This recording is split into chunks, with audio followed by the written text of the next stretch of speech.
The Brooklyn Nets have reportedly an interesting plan to get a second pick in this year's lottery in the 2025 draft. And also a lot to come out from Brett Siegel's report, including a contingency plan by the Miami Heat that could land them DeMar DeRozan. We're going to talk about all that plus more right after this. Welcome to the number one place for your daily basketball news and analysis, NBA Central. What's going on, NBA fans? Welcome to another episode of NBA Central, aka Six Man Shenanigans. I'm the host, Sarah Hayes, but more importantly, you guys can follow the channel at NBA Central Pod on every social media platform we happen to be on. With that said, let's go ahead and get into this content for today, y'all. I want to start off talking about the Brooklyn Nets and their plan reportedly to get back into or get an additional pick here in the first round of the draft, but not just the first round. They want to stay in the lottery. They want to get an additional lottery pick. And their plan to do so reportedly revolves around moving Cam Johnson, a player that a lot of people did expect and thought could be moved at the trade deadline this year. He was not eventually moved in that trade deadline. And now the question is what does it mean to take that? What does it mean for them to try to get back into this lottery? And that's the thing to watch out for. Is Cam Johnson going to be enough to entice teams to get back into this lottery? I don't know. Cam Johnson is a solid enough player, make no mistake about it. And he's a player that I do think if he goes into a different situation, maybe he can play a little bit better and maybe be a very complimentary role to some teams out there in the market looking for a decent free agent. 18 points per game, 4.3 rebounds, which is a little bit concerning considering the position that he does play. 3.4 assists. He did average that on 47% shooting from the field, and he was a 39% three-point shooter, taking 7 of those per game. So the ability to stretch the floor is legitimate when it comes down to it. And so will teams be interested in getting back or giving up a lottery pick potentially to get a player like Cam Johnson? And that's a question that you have to ask here, right? And, it's always theoretical with teams. Like, of course, you like to think that your team could get back into the lottery, things like that, but you have to identify which teams could want what Cam Johnson brings to the table and be willing to give up a lottery or near lottery pick to get it, right? Would the San Antonio Spurs at number 14 be willing to give it after taking the number 2 pick? Maybe, right? The Portland Trail Blazers? I doubt that with how far they are away. The Toronto Raptors? Doubt that, right? So, you got some questions on how they're going to get back into the first round, but it'll be interesting to see if they try to do that and how successful they are in there. Can Cam Johnson really get them a pick, right? When you look at it, the Houston Rockets, the Chicago Bulls, the San Antonio Spurs, are these the teams that would be interested in getting back into it?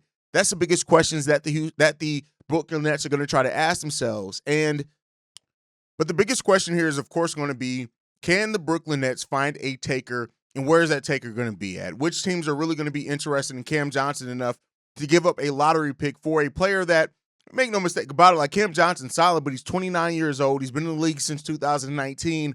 Are they willing to make that move? I guess we'll see. Of course, the Brooklyn Nets are hoping to get a little bit of luck with that draft pick and a little bit of lottery luck when it comes down to it as well. But let me know what you guys think down below on the Brooklyn Nets looking to get an additional lottery pick in this year's draft and using Cam Johnson as the vehicle to get there. Let me know that down below. Now, Brett Siegel always comes out with his report, and there's a lot of details around teams that coming into there. Take it all with a grain of salt. One of the things that stood out to me in this one, though, this week was the fact that the Miami Heat are not only expected to be buyers this offseason, and they look to make immediate upgrades around Bam and Tyler Hero, and Pat Riley plans to be aggressive this summer on the market, but they're not really looking to move off anybody, right? They're looking to add to the team. And reportedly, one of the contingency plans that they could look to do is DeMar DeRozan viewed as the team's contingency plan as they try to bring in some more talent. What are the proposals? Again, this comes from Brett Siegel. The proposal that's here is Terry Rozier and 2 second-round picks for DeMar DeRozan. Now, it was said earlier or later last week that the Kings could be looking to trade DeMar DeRozan this offseason as that team just did not work out together. They basically became the West Coast Bulls, and it just really hadn't worked out. DeMar is a player that we've heard before, had some interest with the Miami Heat. I think that was more around them keeping and adding him to Jimmy Butler, but when you look at the Miami Heat, they need some offense. They need some half-court creation as well. As good as Tyler Hero was last season, Bam Adebayo didn't necessarily take the step that they were hoping that he would do. And I don't know how far that gets you. Like, DeMar DeRozan is a player that, make no mistake about it, he can get you to the playoffs, right? As part of a team, not on his own shoulders, but he can be part of a team that gets you to the playoffs. But can he get over the hump? That's been the thing that's eluded DeMar DeRozan for his entire season. And while he is still a potent player, even at this age and how long he's been in the NBA, there's no doubt about it, DeMar can still go out there and score. He needs defenders around him. Now, he hasn't had a defender like Bam there to patrol the paint, really since he joined the Chicago Bulls. It's been a minute since he's been surrounded by some defense like that. And I think if you make the right moves, right, then maybe you can make a case for you holding on to DeMar DeRozan or getting DeMar DeRozan and him helping you. He still averaged over 20 points per game. He was 21st in the entire league in scoring, and at 35 years old, that's huge. 47% from the field, 32% from three-point range. Still took a decent amount at 3.3 last year. So, DeMar DeRozan is still a player that can fill it up. The question is that when you look at his scoring, it's how he scores, right? That's always been the question around DeMar. It's how he scores the basketball.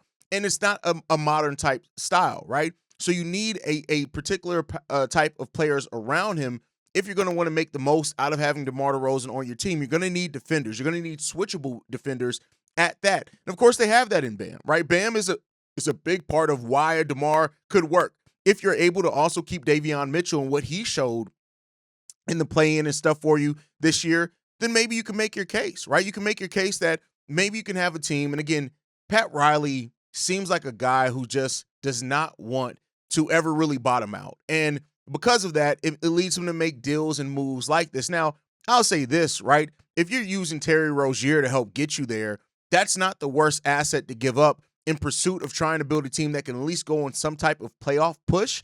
But, Khalil Ware, hopefully it may make a leap in year two. And, I didn't even talk about him and talking about the defense up front. So, you have Bam, you have Khalil Ware. Those are two really good bigs that can defend, can rim protect as well. So maybe that's enough, right? You would be adding him, probably keeping Andrew Wiggins at that point in time. My question would be the point guard position. That would be a huge question for me here if that ends up being the case. But, if you're able to get DeMar for Terry Rozier in 2 seconds, I think you do it. Listen, I think that's a no-brainer. You do it. DeMar DeRozan's contract is actually cheaper than Terry Rozier's contract when it comes down to it. Yeah, he's a mid-range specialist, but that may actually help Bam and Tyler Hero. So, I can see why it would work, right? It just comes down to what the Kings and how they evaluate DeMar, the pairing of DeMar and Zach LaVine. They're in the situation that the Chicago Bulls have been in now for years, and we'll see there. I don't think DeMar has an amazing amount of trade value anyway, so it's not like you're going to get a whole crazy package back for him or anything like that.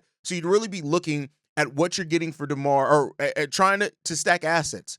And in getting off a contract in DeMar DeRozan, yeah, Terry Rozier's contract's actually more expensive than DeMar, but getting a couple of seconds, maybe that's the best that you can do for DeMar DeRozan, right? So, yes, it still is more than technically what they gave up in the sign-in trade for DeMar DeRozan that they got him this past offseason, but you got to kind of look at your team and try to stack assets where you can. I think the Kings are far enough away to where they just got to try to stack assets as best as they can, and we'll see what happens when it comes down to that. As well. One of the things that Brett Siegel also did point out is that the Boston Celtics are not looking to go on any really type form of serious rebuild, which does not surprise me. No complete rebuild. I do think that's going to be a team that is going to look to keep on to Jason Tatum, Jaylen Brown, Derek White, Peyton Pritchard, but everybody else could very well be on the chopping block. And this comes again from Brett Siegel's article as well that says that Jrue Holiday is a guy that is on that trade block for them, and they could look to do that to get under the second tax apron. And that, is a guy that, unfortunately, he's been a really good voice in that locker room since he joined, but it does seem like they could be looking to move on from him if need be, if that's what it takes to get down to it. Now, I do think that if they can move Kristaps, get under that second tax apron, and keep Jrue Holiday and Derek White together, maybe they can. But it does seem that right now, of the players that are likely most to get moved, it is Jrue Holiday, it is Kristaps Porzingis, but the Celtics, according to Brett Siegel, are still looking at it and saying that Derek White is the one that could net them the most back. And if they're looking to try to re-up or anything like that to stay competitive in the future once Jaylen Brown and Jason Tatum are fully healthy, that's the biggest question there. So, according to Brad Stevens, the revamp potentially of that Boston Celtics roster is going to be around Jason Tatum. is going to be around Jaylen Brown. For those that thought either one of those guys could go, seems like neither one of those guys could even remotely be on their way out of town when it comes down to it. And they're willing to take whatever the CBA implications is to keep those guys together. Now, the question is what are you going to do with your roster going forward? That's the question here, man. But the Celtics have been teams before. Look, they've moved off Marcus Smart, moved off Grant Williams, moved off Malcolm Brogdon, moved off Robert Williams III. Aaron Nesmith was originally there. So, this is a team that is willing to move off of players if it suits their needs and where they feel like they need to go. The question is that going to be enough? And I guess we shall see. We shall see what's in store for the Boston Celtics team. I'm really interested to see what that looks like on the trade market for them, what they get back, and how they could re-up some things. Like, reportedly, you have teams that are interested, like the Dallas Mavericks with P.J. Washington, Daniel Gafford, that could be teams that are interested in Drew Holiday. We'll see what it comes down to with that one, man. But overall, we shall see, right? Now, Brett Siegel also, to end this one, does point out that that Kevin Durant may not be traded this offseason. It does seem like right now Kevin Durant has not told Matt Asheba, the owner of the Suns, that he wants to be moved. And until that happens, right, until that happens, they could look to hold on to him. Now, I think that the Suns have to do what's best for their team, what's best for their franchise, and I do think moving Kevin Durant is that, right? But otherwise, they could look to hold on to him and just see where the chips fall where they may. Maybe there is a case to be made that with a right point guard, with the change of kind of coaching and all that type of thing, maybe they can right the ship that went very, very left in what they hoped they were getting when they built this team out. I have my big doubts when it comes down to it. I don't believe it, but we should see what happens with that one. Same thing with Giannis. Giannis had his meeting with the ownership, and we have heard literally nothing since that meeting, good, bad, or indifferent. We do still not know what Giannis Antetokounmpo's in his mind, and maybe the Milwaukee Bucks don't know that either. Reportedly, they're looking to kind of hold on and leverage the relationship that he has with Doc Rivers to keep him there. I don't know if Doc Rivers is going to be enough to get that done, but clearly they hope that it's going to be, and we shall see. But I still think this is going to be an offseason of a lot of movement around the NBA. We just got to see who's moved, where they're moved, and what comes out of it. But let me know what you guys think and feel on all of that down below. Make sure you guys are following us at NBA Central Pod. You can send us any feedback, questions, comments, concerns, NBA Central Show at gmail.com. And then lastly, if you want to leave a text message and our voicemail for the mailbag, the number to do so, 773-270-2799. We are the number one spot for everything basketball related, and we'll see you guys next time I feel like making a video. Probably tomorrow. Peace, y'all. This has been a presentation of the Breaks Media.